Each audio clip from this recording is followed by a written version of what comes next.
Fanfic Corner, presented by Jennifer. The Guy in the Diner, Chapter 14.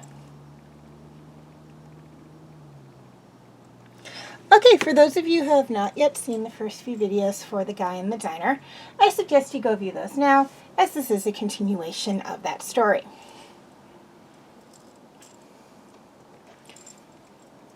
Drago's bar was the opposite of Sublois, a run-down, dark and grimy space that excluded industrial charm, meaning the plaster was falling off, revealing the Concord metal girders of the building.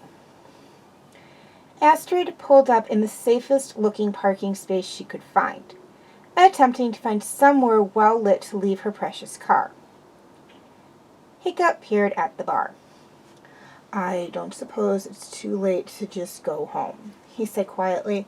"I mean, you could debrief me on my cowardice, shout at me a bit, and we could have coffee. I'll even order pizza." Astrid paused for a moment. It was clearly a very rough bar, and pizza and coffee with Hiccup sounded like a perfect evening. But she reluctantly shook her head. "Wuss," she scolded him half-heartedly. "Get in there. I'm sure you'll have a whale of a time once you go in." "Thanks for the pep talk," he managed sarcastically. "You know you sound just like my dad." "Really?"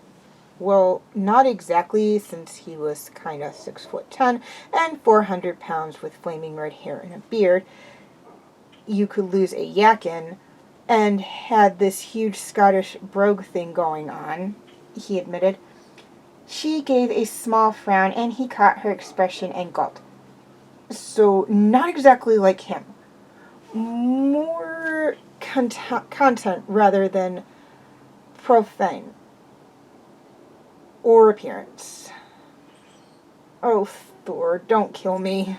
She shook her head with a wry smile. "I'll be in after 5 minutes, she told him. "I really can't come in with you at a bar. It would give too much away. So try not to get in trouble,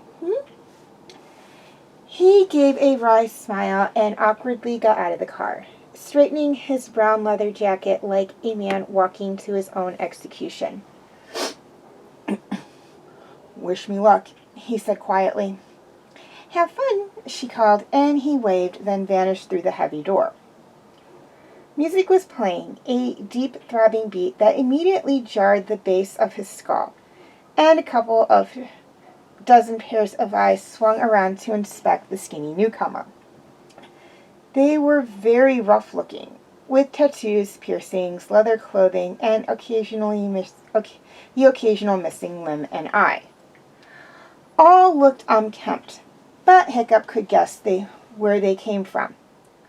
Bloodvis Construction, the main builders of the new Burke Meathead Highway and Bridge. Everyone in Burke knew to keep away from the bloodless construction workers. They were renowned for being vicious and dangerous.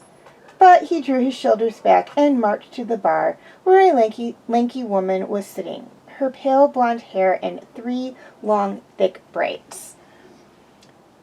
She flicked her gray-blue eyes up to inspect the tall, lean, auburn-haired shape, and her long face altered to a leer.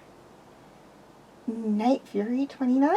she asked without preamble. He gave a smile, a small self-conscious smile and a little wave.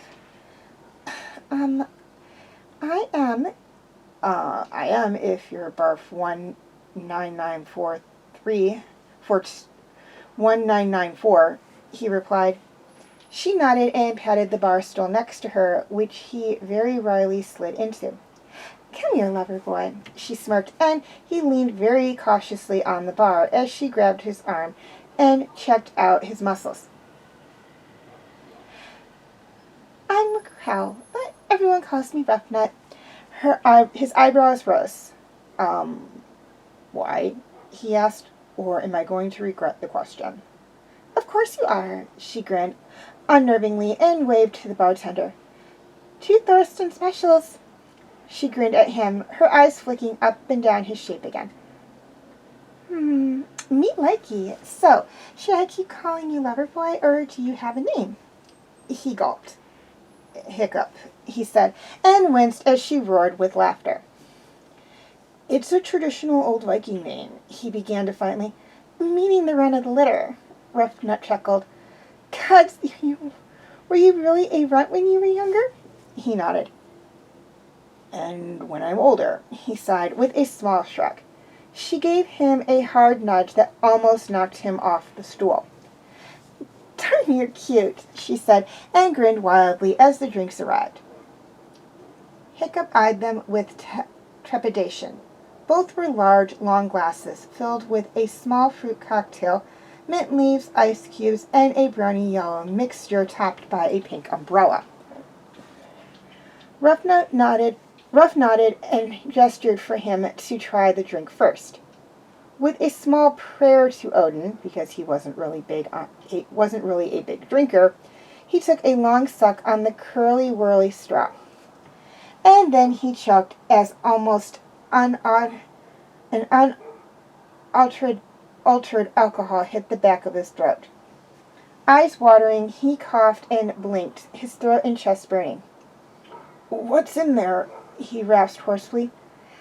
"Tequila, white rum, dark rum, vodka, gin, Augustus spiders, Contras, triple sec, and lemonade," Ruff said cheerfully, sucking on her straw without any hesitation.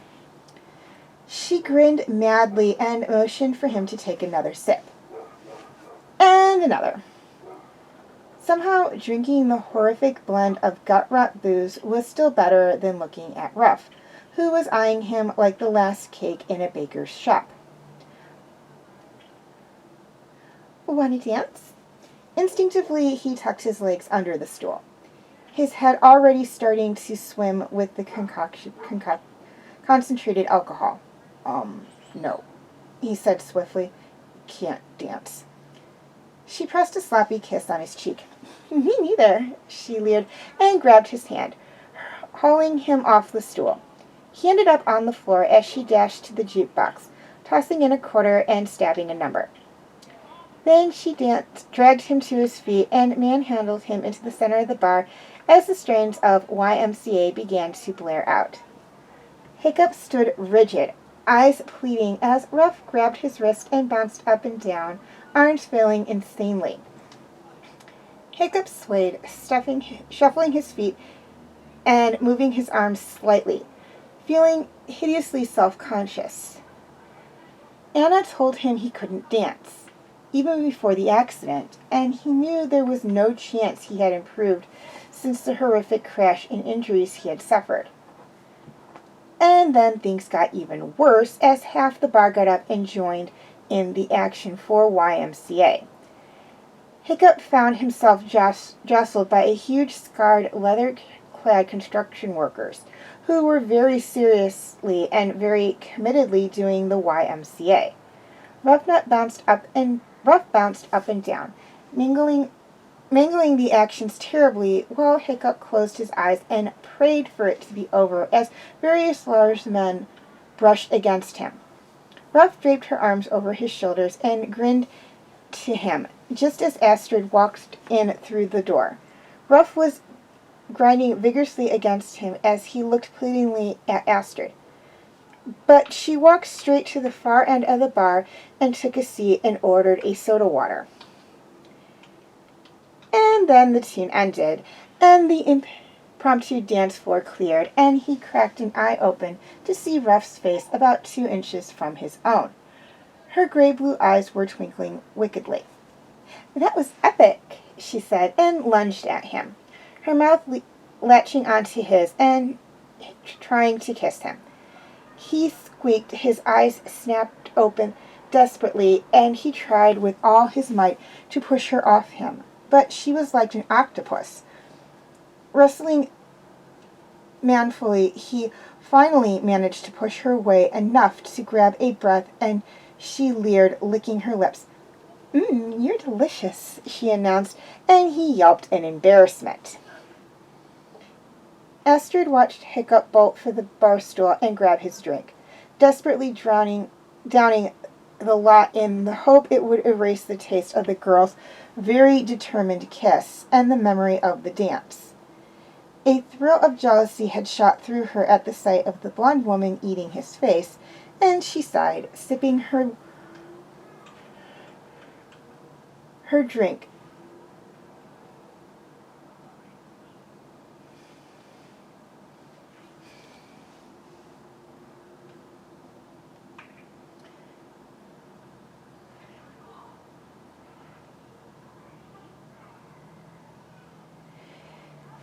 This was the curse of the wingman. Watch out for your friend.